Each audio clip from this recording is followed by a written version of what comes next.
Hey, Dr. Cindy here with another episode of the Essential Therapies podcast. And today I have a throwback to 2021 with an interview I did with John Barnes, the father of myofascial release, although sometimes he likes to call himself the grandfather of myofascial release. And we are talking about myofascial release and therapeutic pain. So even though John's approach is very gentle, we never force tissue. We tell our patients to let us know if it's hurting because we will ease up. Even though it's gentle, the next day or a couple days later, you might experience some discomfort or even pain that reminds you of a trauma that you had a long time ago. I've had my patients experience this and I've experienced it myself. So what does that mean and what is the benefit of that? John talks about that in this episode and what considerations are helpful for healing. I hope you enjoy this replay.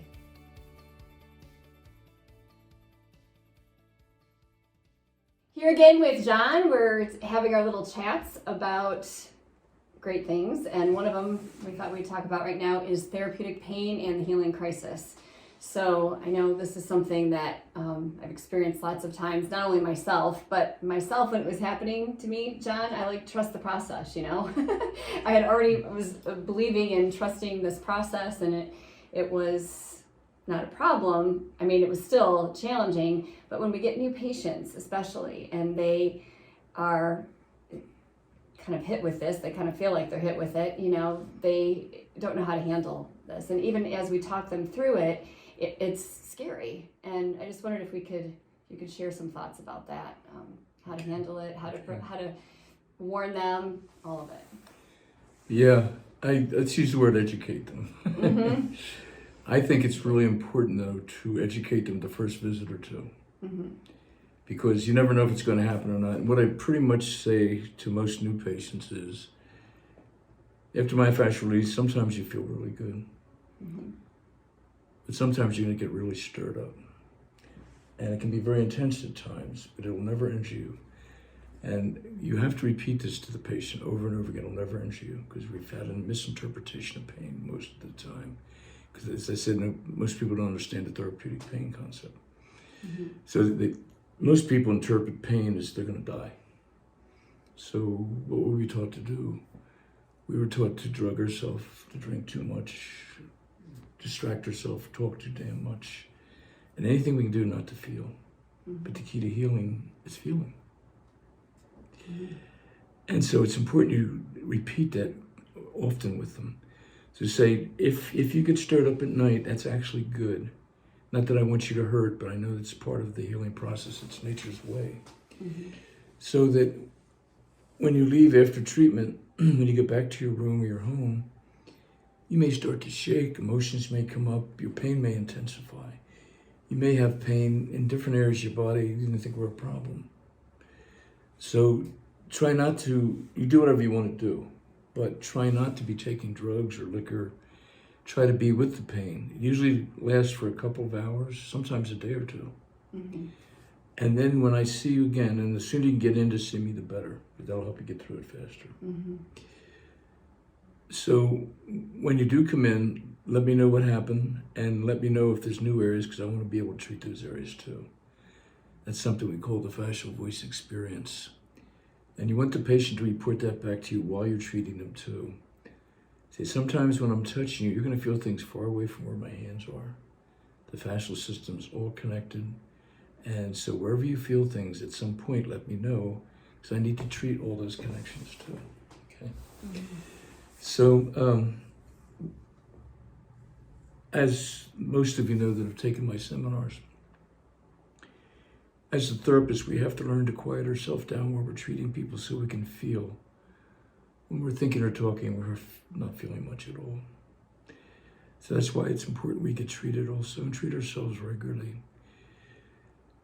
So when you're treating somebody, just let them know that you must always have a control word. Because the key to healing is letting go of control and trusting your subconscious. But initially, that's really scary for most of us. Mm-hmm. We were told not to do that. That's some kind of a bad thing. So just say that anytime that something feels too much for you, let's use the words ease up or halt.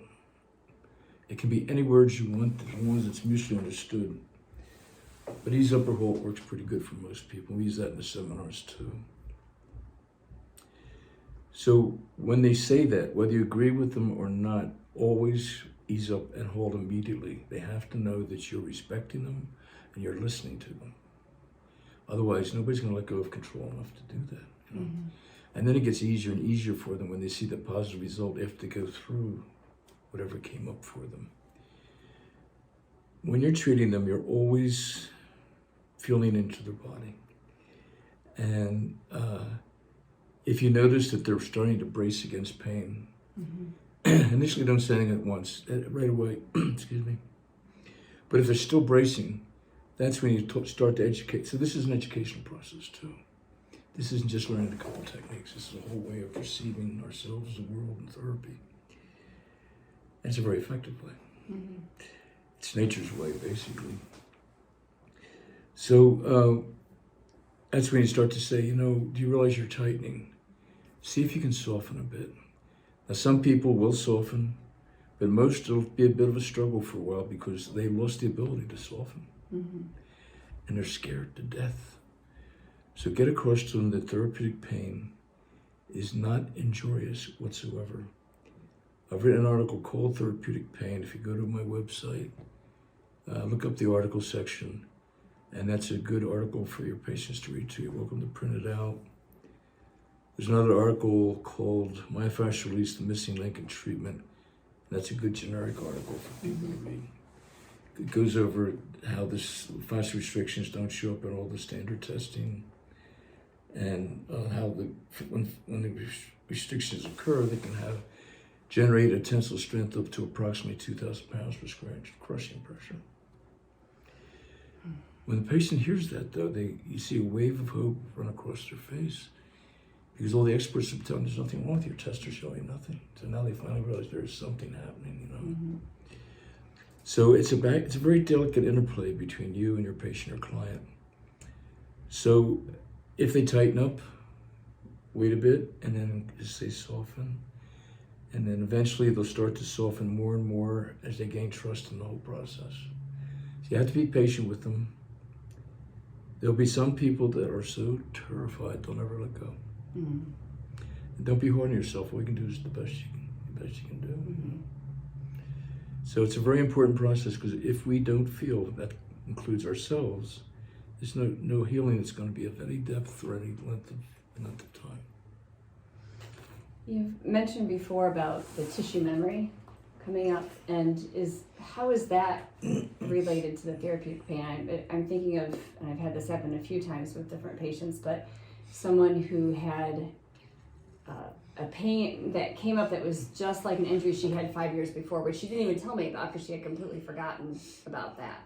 Luckily, I had said to her, sometimes old pain can come up again, mm-hmm. and she, how they'll remember some of what you say because there's a lot going on, and then she remembered that piece, thank goodness, because she came back the next time and said, if you hadn't have told me that, I might have ended up in the ER because of this sacrum pain I had, which then I realized it was the same pain I had from this injury 5 years ago.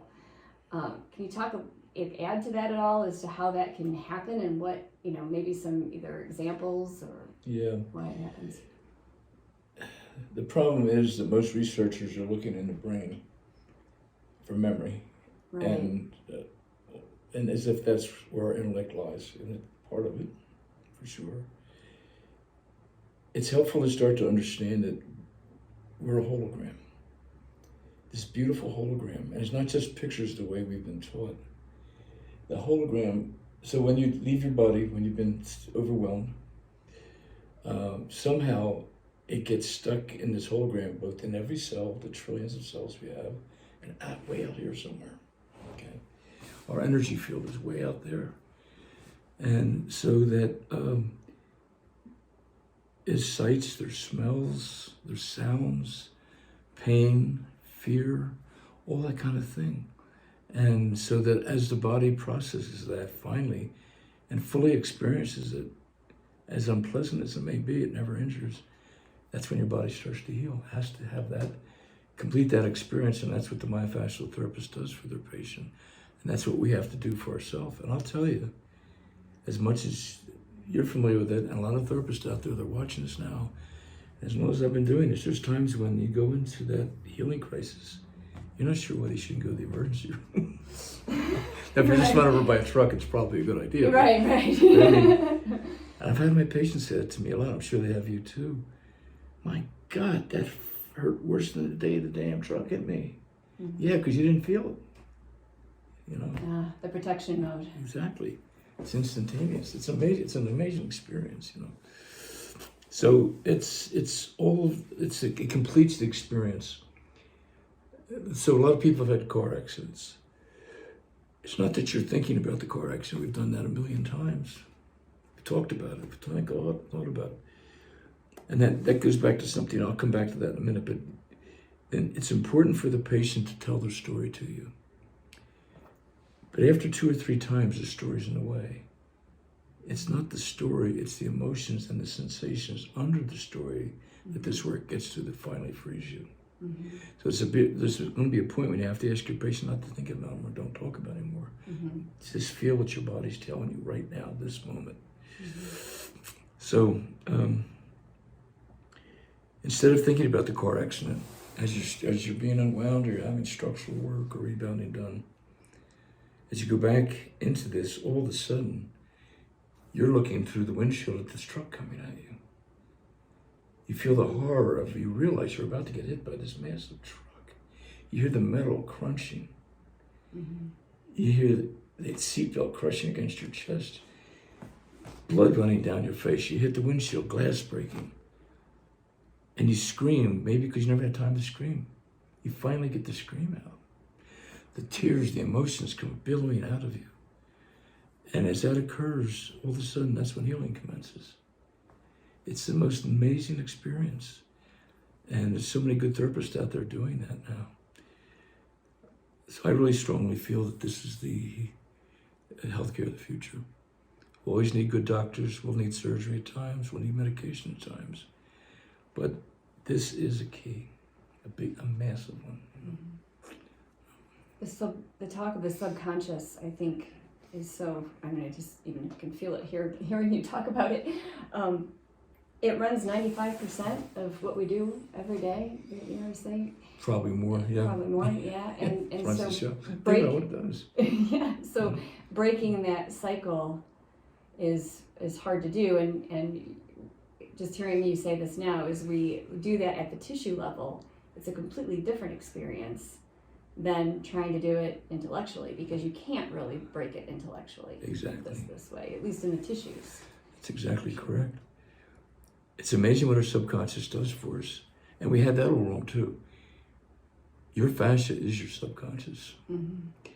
And your subconscious basically needs the fluid of your fascia nobody paid attention to be fluid enough to be able to let the photons run through and the memories to finally process where they were stuck. Mm-hmm. There's some statistics that say that every cell has 100,000 interactions per second. Wow. It's mind-boggling. And you have trillions of cells. Mm-hmm. So it's another big part of that, talking about the neurological system. The moment we're in trauma, the moment we have to then leave our body to protect ourselves or save our life, you're either in a sympathetic or parasympathetic state. Now you get locked into it.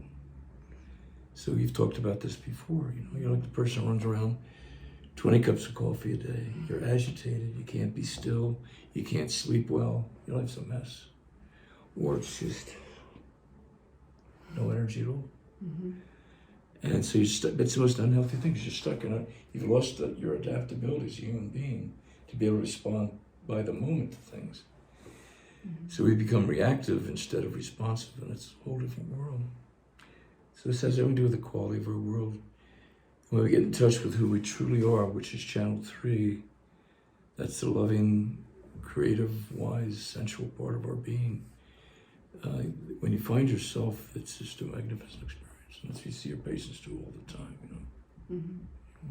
It's amazing how scary that is for people. For us. Scary it is? Scary, yeah. To go into this place of quiet or... Ooh. Yeah. Bad word. Yeah. Yeah. So, any other thoughts on pain, the therapeutic pain piece, or the memory to? Well, I think the important thing also for us when we get treated as therapists or physicians, and for patients and clients, is to know you can pace it. You don't have to do it all at once. Yeah. That's why you have the control words, and just let them know. Because some people say they had relief for 5 minutes, but they're all ticked off because they only had it for 5 minutes.